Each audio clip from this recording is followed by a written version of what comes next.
Et bonjour à tous, on se retrouve, petite vidéo, oui, pas d'intro, pas de visage, rien du tout aujourd'hui, vous comprendrez pourquoi dans la prochaine vidéo. Donc conseil débutant volume 3, donc j'ai ressorti pas mal de choses et on va faire un petit point là-dessus, là-dessus et là-dessus.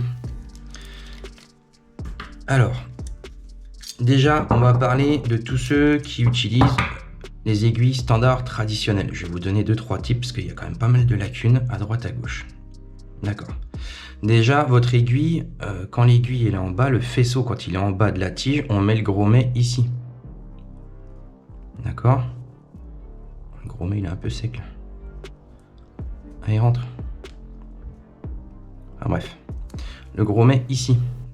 Donc dans la machine, on vient comme ça. Le faisceau toujours sur le bas. On est d'accord? Donc ça, tips numéro 1. Deuxième, vous êtes beaucoup à utiliser vos aiguilles toutes droites. Alors que non. Nous, ce qu'on conseille, les anciens, on fait un petit cintre, un petit arc comme ça. On cintre légèrement et en fait, il faut que ça fasse juste une petite bosse. D'accord? Quand on met son aiguille, on fait attention de ne pas abîmer les aiguilles au bout. Je ferai la démo avec le manchon en acier après, quoi. Hop.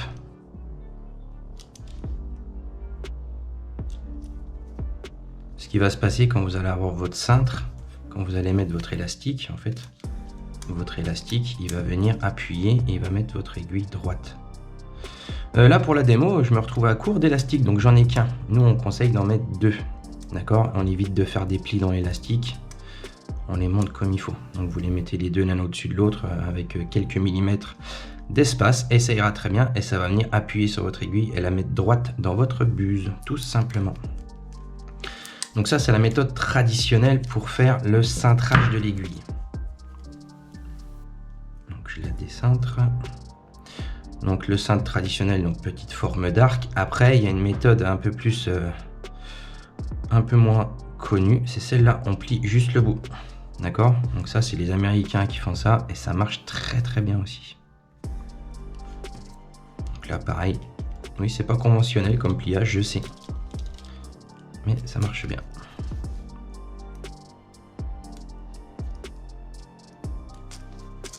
Là pareil, on a le petit coude là-haut et quand on va venir mettre les élastiques, et ben en fait ça va appuyer là où il faut et ça va mettre votre aiguille super droite. Donc ça c'est le cintrage. Donc vous êtes nombreux à utiliser encore les aiguilles traditionnelles des grandes, vous n'êtes pas tous à la rotative ou avec des rotatives avec des aiguilles standards. Donc voilà, 2 types de cintrage, pensez bien à ça. Pareil, quand vous cintrez votre aiguille, vous faites pas, voilà, vous faites pas le viking, vous ne faites pas un truc comme ça, quoi. Là c'est trop là. Il faut vraiment un tout petit cintrage très léger, quoi. Voilà, il faut juste qu'il y ait un petit bombé et basta.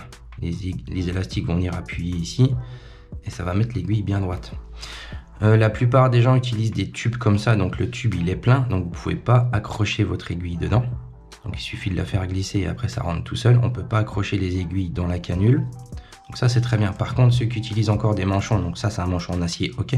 Ceux qui utilisent des manchons jetables avec des buses jetables, pareil, vous faites le montage, vous passez votre aiguille dans le manchon et après vous venez mettre votre buse. Là ce qui va se passer, c'est que mon aiguille elle va taper dans la buse qui est dans le tube. Donc ça c'est le meilleur moyen pour esquinter vos aiguilles. Voilà, encore un petit conseil. Ok, aiguille traditionnelle, pliage, cintrage, montage du truc, c'est bon pour moi. Alors, on va parler un petit peu des cartouches ce coup-ci, quoi. Alors, déjà, ce qu'il faut penser aussi, c'est que les cartouches, elles sont montées en usine et des fois, le cintrage ou le montage de votre aiguille, il peut être un peu bizarre dedans. Je m'explique. Quand vous allez, ça c'est pareil, c'est un super conseil au début de chaque tatou. Moi ce que je conseille vraiment c'est de rincer votre aiguille même si elle est neuve, quoi. De rincer l'aiguille, ça permet aussi d'avoir un peu d'humidité dans la buse, ça favorise la sortie de l'encre et aussi ça favorise le nettoyage de votre buse au bout de 10-15 minutes, quoi. Si vous rincez pas l'aiguille au tout début de chaque tatou, l'encre risque de coller à l'intérieur et après pour le nettoyage, c'est ballot. Donc rinçage des aiguilles avant tout. Alors là, je dessine une petite buse. Des fois, ce qui se passe, c'est quand vous rincez votre aiguille, si votre aiguille, elle sort un petit peu sur le côté, en vue de côté comme ça, et l'aiguille qui sort, après, bah, ça fait un jet et ça part pas comme il faut, quoi. Donc ça veut dire qu'il y a un problème sur votre cartouche. Normalement, quand vous rincez votre aiguille, si l'eau, elle doit gicler le liquide de rinçage, bah, ça doit partir tout droit. Donc là, ce qu'il faut faire, et bah, pas de panique et pensez à démonter vos cartouches, quoi. J'ai tellement l'habitude d'avoir des gants que voilà, ça va mieux que des gants. Donc là, pareil, on a sur la cartouche, on a une petite encoche et on a notre petit guide ici. Donc il suffit de prendre son aiguille comme ça et de faire un petit cintre. Des fois, au montage, les aiguilles, elles partent un peu sur le côté comme ça. Bon, là, j'exagère, mais ce qui se passe dans votre tube, et ben, l'aiguille, elle va partir sur le côté là. Et du coup, ça fait gicler toute l'encre sur le côté, d'accord? Donc si vous avez un petit problème au niveau du rinçage, et vous démontez votre cartouche. Pareil, si vous venez de tatouer un petit peu, changez de gants et faites comme il faut. À l'époque, contaminez tout le tube ici, parce que le tube ici, il sera dans votre machine. Donc du coup, si vous mettez une contamination ici, ça va contaminer l'intérieur de votre machine. Donc attention, faites pas les cons, hygiène maximale. Ok, j'ai remis l'aiguille droite. Donc ce qu'il suffit de faire, il suffit d'appuyer un petit peu au bout et de lui donner un mini cintre. Ça, c'est possible, quoi.